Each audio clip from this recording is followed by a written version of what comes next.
존경하는 국민 여러분, 국회의장과 국회의원 여러분, 저는 오늘 북한의 핵실험과 미사일 발사에 따른 한반도의 위기가 고조되고 있는 상황에서 국민 여러분의 불안과 위기감에 대해 정부의 대처 방안을 설명드리고 국회의 협력과 동참을 당부드리고자 이 자리에 섰습니다.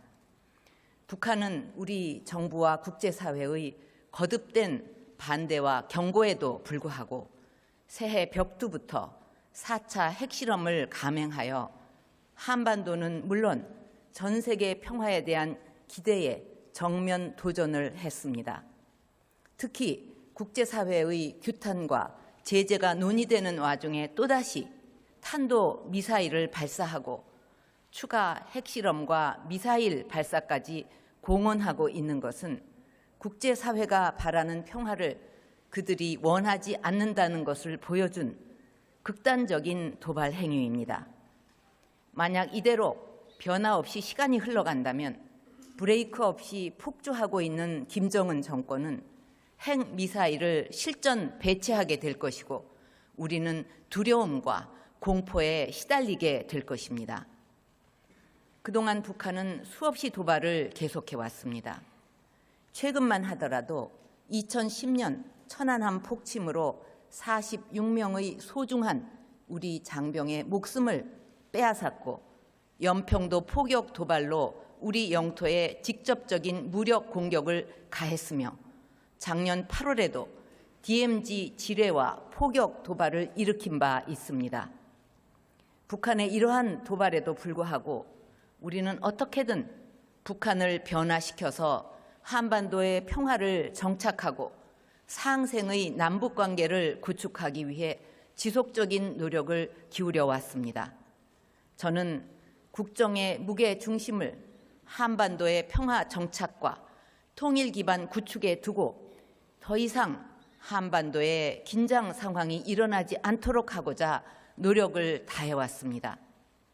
정부 출범 초기부터 북한의 핵은 용납하지 않고 도발에는 더욱 단호하게 대응하되 한편으로는 남북한 신뢰를 구축하기 위한 한반도 신뢰 프로세스 정책 기조를 표방했습니다.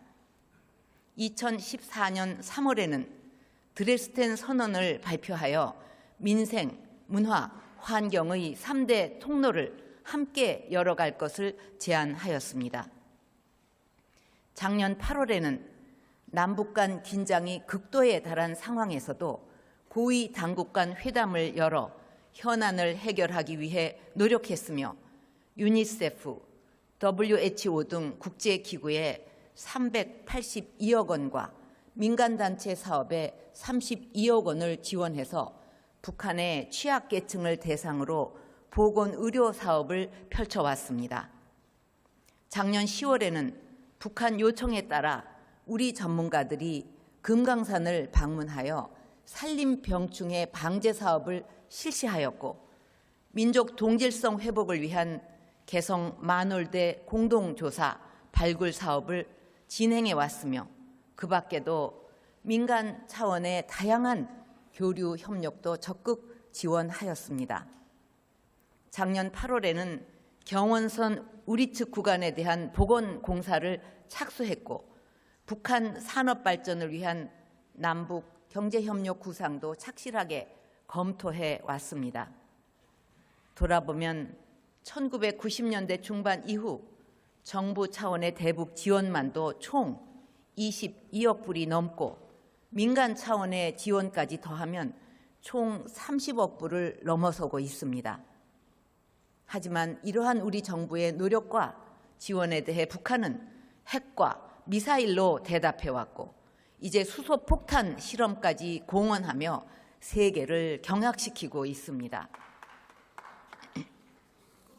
국민 여러분, 이제 기존의 방식과 선의로는 북한 정권의 핵개발 의지를 결코 꺾을 수 없고 북한의 핵 능력만 고도화시켜서 결국 한반도의 파국을 초래하게 될 것이라는 점이 명백해졌습니다. 이제 더 이상 북한의 기만과 위협에 끌려다닐 수는 없으며 과거처럼 북한의 도발에 굴복하여 퍼주기식 지원을 하는 일도 더 이상 해서는 안 될 일이라 생각합니다. 이제는 북한을 실질적으로 변화시키기 위한 근본적 해답을 찾아야 하며 이를 실천하는 용기가 필요한 때입니다. 지금 국제사회는 한 목소리로 북한의 도발을 규탄하고 있습니다. 4차 핵실험 이후 이미 100개가 넘는 국가들이 북한 도발을 규탄했고 최근 장거리 미사일 발사 이후 비판의 강도가 더욱 높아지면서 유엔 안보리에서는 역대 가장 강력하고 실효적인 대북 제재 결의안을 도출해 가고 있습니다. 최근 미국 의회는 가장 강력한 대북 제재 별도 법안을 전례 없이 신속하게 통과시켰고 일본과 EU 차원에서도 강력한 대북 제재 조치가 취해지고 있으며 일부 국가들은 북한과의 외교 관계까지 재검토하고 있습니다. 더 이상 김정은 정권의 극단적 행동을 묵과할 수 없다는 국제사회의 강력한 의지를 보여주고 있는 것입니다. 이처럼 국제사회가 북한의 도발에 대응하기 위해 노력하고 있지만 북한 핵과 미사일의 1차적인 피해자는 바로 우리이며 이 문제의 가장 직접적인 당사자 역시 우리 대한민국입니다. 그동안 북한은 남북관계가 경색될 때마다 수시로 대남 핵 공격을 언급하면서 우리 측을 위협해 왔습니다. 1994년 서울 불바다 발언 이후 우리 측을 향해 핵 불소나기, 핵 참화, 핵 공격, 핵 전쟁, 핵 보복 타격 등 핵무기 사용 위협을 지속적으로 자행해 왔습니다. 그동안 우리가 너무 오래 북한의 위협 속에 살아오면서 우리 내부에서 안보 불감증이 생긴 측면이 있고 통일을 이루어야 할 같은 민족이기에 북한 핵이 바로 우리를 겨냥하고 있다는 불편한 진실을 우리는 애써 외면해 왔는지도 모릅니다. 이제 더 이상 설마하는 안이한 생각과 국제사회에만 제재를 의존하는 무력감을 버리고 우리가 선도해서 국제사회의 강력한 공조를 이끌고 우리 스스로 이 문제를 풀어내기 위해 가능한 모든 방법을 동원해야 합니다.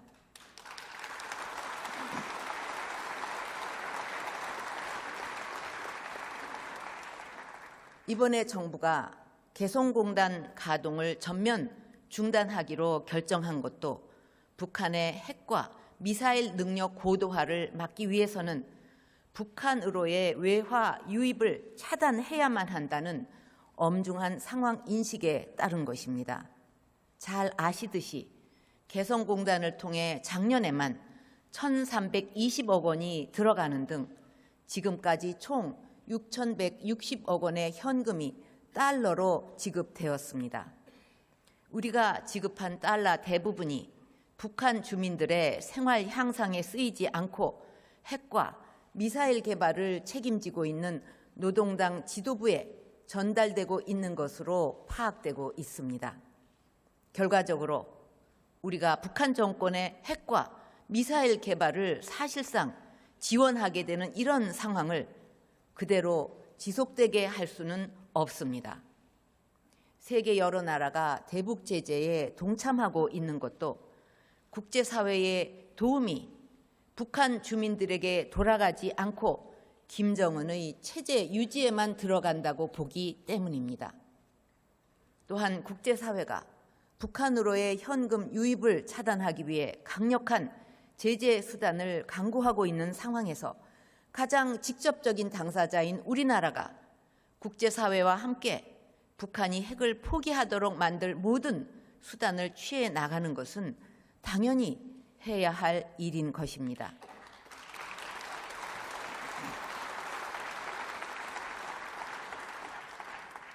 이번에 정부가 개성공단 가동 중단 결정을 하면서 무엇보다 최우선으로 했던 것은 우리 기업인과 근로자들의 무사 귀환이었습니다. 지난 2013년 북한의 일방적인 개성공단 가동 중단 당시 우리 국민 7명이 한 달가량 사실상 볼모로 잡혀 있었고 이들의 안전한 귀환을 위해 피말리는 노력을 해야만 했습니다. 이와 같은 사태를 미연에 방지하고 우리 국민들을 최단 기간 내에 안전하게 귀환시키기 위해 이번 결정 과정에서 사전에 알릴 수 없었고 긴급 조치가 불가피했습니다. 정부는 우리 기업들의 피해를 최소화하기 위해 물자와 설비 반출 계획을 마련하고 북한에 협력을 요구했지만 북한은 예상대로 강압적으로 30여 분의 시간만 주면서 개성공단을 폐쇄하고 자산을 동결하였습니다. 우리 기업들의 노력을 헌신짝처럼 벌인 결과와 다를 바 없습니다.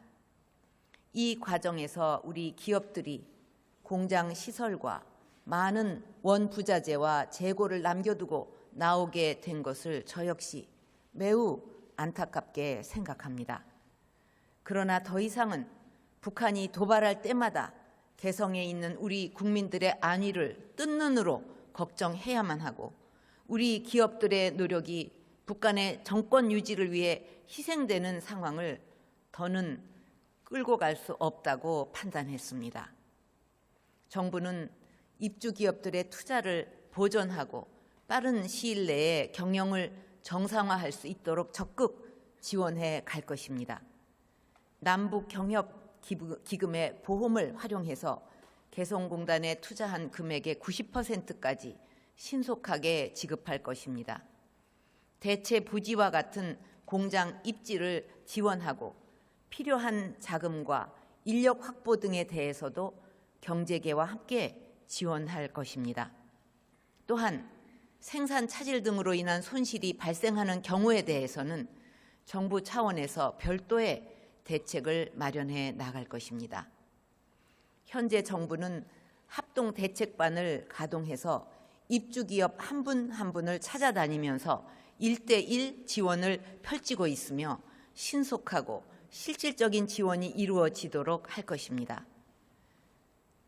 존경하는 국민 여러분, 개성공단 전면 중단은 앞으로 우리가 국제사회와 함께 취해 나갈 재반 조치의 시작에 불과합니다. 지금부터 정부는 북한 정권이 핵 개발로는 생존할 수 없으며 오히려 체제 붕괴를 재촉할 뿐이라는 사실을 뼈저리게 깨닫고 스스로 변화할 수밖에 없는 환경을 만들기 위해 보다 강력하고 실효적인 조치들을 취해 나갈 것입니다.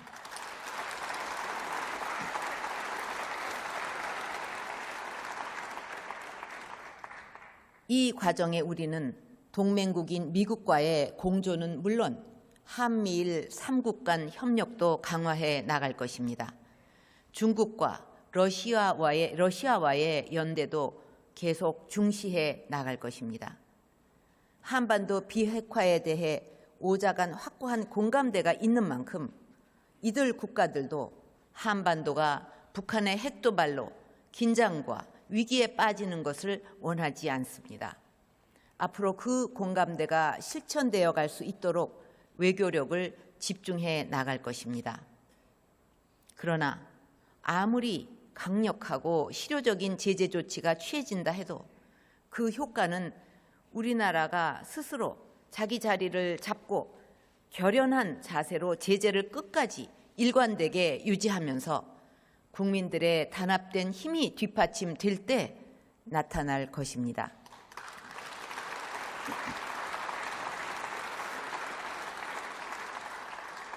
그 과정에서 북한이 각종 도발로 혼란을 야기하고 남남 갈등을 조장하고 우리의 국론을 분열시키기 위한 선동을 강화할 수도 있습니다. 그럴수록 우리 국민들의 단합과 국회의 단일된 힘이 북한의 의도를 저지할 수 있는 유일한 방법이라고 생각합니다.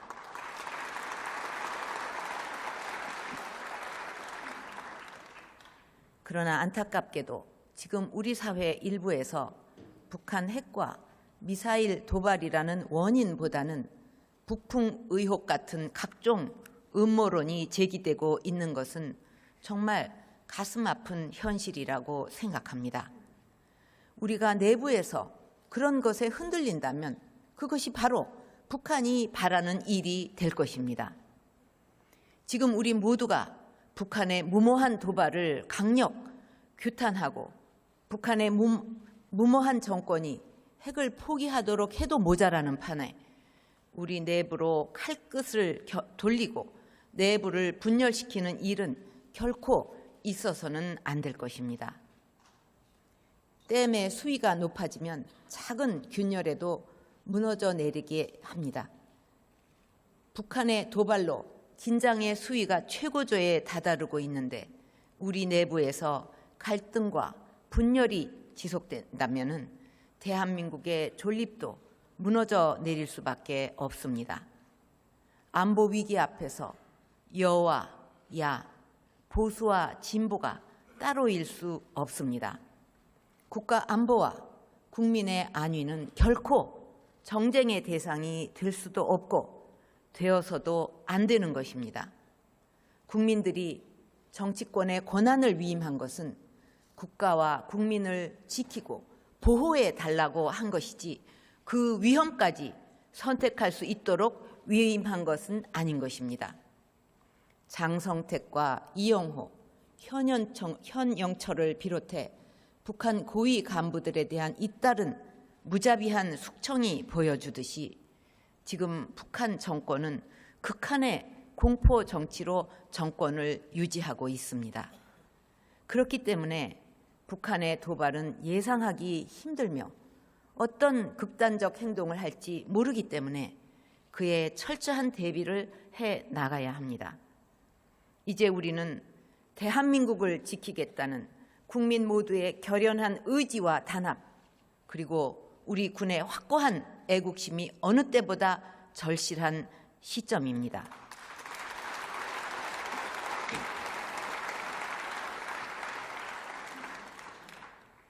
존경하는 국민 여러분, 저는 어떠한 일이 있어도 대한민국과 국민 여러분의 안위를 지켜낼 것입니다.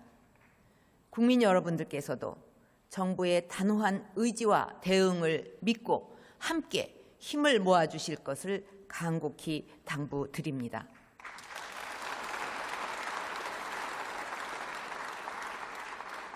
앞으로 정부는 북한의 불가측성과 즉흥성으로 야기될 수 있는 모든 도발 상황에 만반의 대비를 해 나갈 것입니다. 지금 정부는 확고한 군 대비태세 확립과 함께 사이버 공격, 다중시설 테러 등의 비군사적 도발에도 철저하게 대비하고 있습니다. 강력한 대북 억제력을 유지하기 위해 한미 연합 방위력을 증강시키고 한미 동맹의 미사일 방어태세 향상을 위한 협의도 진행하고 있습니다. 지난 2월 10일 발표한 주한미군의 사드 배치 협의 개시도 이러한 조치의 일환입니다. 국회의장님, 국회의원 여러분, 북한이 언제 어떻게 무모한 도발을 감행할지 모르고 테러 등 다양한 형태의 위험에 국민들의 안전이 노출되어 있습니다. 우리 국민들의 생명과 안전을 위해 그동안 제가 여러 차례 간절하게 부탁드린 테러 방지법과 북한 주민들에 대한 인권 유린을 막기 위한 북한 인권법을 하루속히 통과시켜 주시기를 부탁드립니다.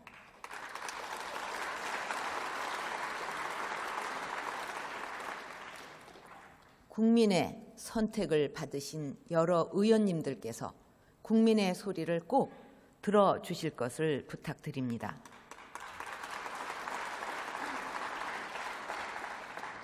존경하는 국회의장과 국회의원 여러분, 여러분이 국민의 선택을 받고 처음 이 자리에서 헌법을 준수하고 국민의 자유와 복리의 증진 및 조국의 평화적 통일을 위해 노력하며 국가 이익을 우선으로 하여 국회의원의 직무를 성실히 수행할 것을 국민 앞에 엄숙히 선서하신 것을 잊지 않으셨을 것이라 생각합니다. 15년 만에 찾아온 살을 애는 강추위에도 아랑곳하지 않고 고향 가는 바쁜 걸음도 멈춰 선 채 민생 구하기 입법 촉구 서명 운동에 100만 명이 넘는 시민이 참여를 하였습니다. 이것은 지금 우리 앞에 놓인 어려움을 하루빨리 이겨내기 위해 하나된 힘을 보이자는 국민의 눈물이자 절규입니다. 의원 여러분께서는 지난 설 명절에 지역 곳곳을 돌며 우리 경제에 대해 많이 걱정하시는 민심을 생생하게 듣고 오셨을 것입니다. 서민들의 살림살이를 나아지게 하겠다고 약속하셨고 각 지역을 발전시키겠다고 약속하셨던 그 말대로 경제 활성화와 민생 법안을 지체 없이 통과시켜 주실 것을 거듭 부탁드립니다.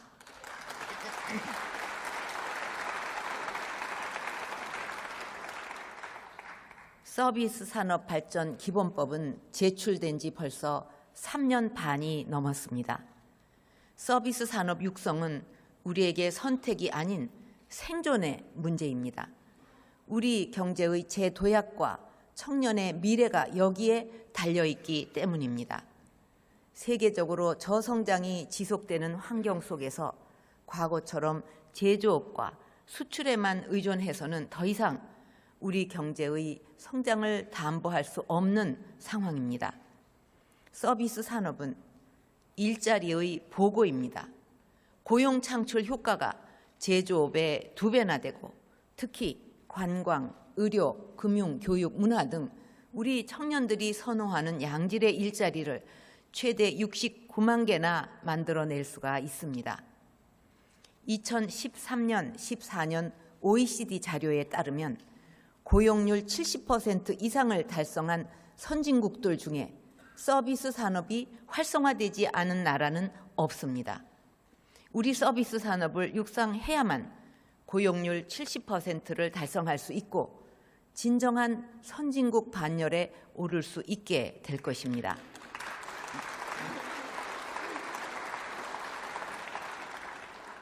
일부에서 보건의료 공공성을 훼손할 의료가 있다고 하지만 이것은 지나친 억측이고 기우에 불과합니다.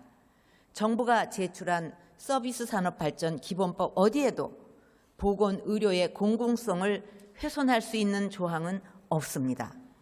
세계 최고 수준의 의료 인력과 인프라를 활용해서 의료 산업을 전략 산업으로 육성하고 고급 일자리를 만드는 일이 어느 순간 의료 영리화로 둔갑돼서 3년 반 동안 국회 문턱을 넘지 못하는 것을 국민들은 납득할 수 없을 것입니다. 우리 청년들에게 새로운 일자리에 희망을 주고 사회 안전망을 촘촘하게 만들어 근로자를 보호하며 상생의 고용 생태계를 조성하는 일도 하루가 시급합니다. 노동개혁은 일자리 개혁입니다. 하루속히 노동개혁 4법을 통과시켜 주시기를 바랍니다.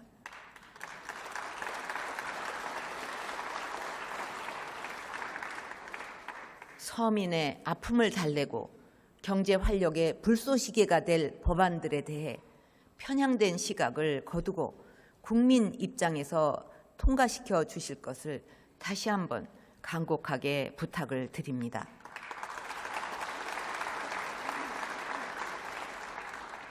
북한의 핵실험과 미사일 발사라는 위협 앞에서도 정부를 신뢰하고 의연하게 대처해 주신 데 대해 국민 여러분께 감사를 드리며 정부와 저는 더욱 막중한 책임을 느끼고 있습니다. 지금 우리가 누리고 있는 자유와 인권, 번영의 과실을 북녘 땅의 주민들도 함께 누리도록 해 나갈 것입니다.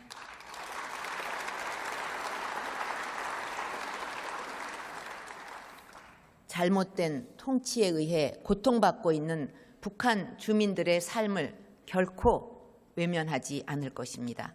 그 길을 가는데 지금보다 더 큰 도전이 기다리고 있을지 모르지만 국민 여러분께서 지지해 주시고 함께 해 주신다면 반드시 이루어낼 수 있다고 확신하고 있습니다.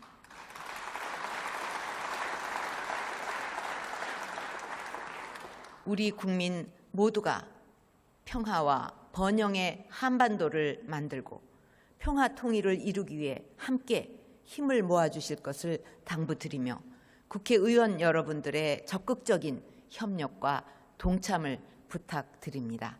감사합니다.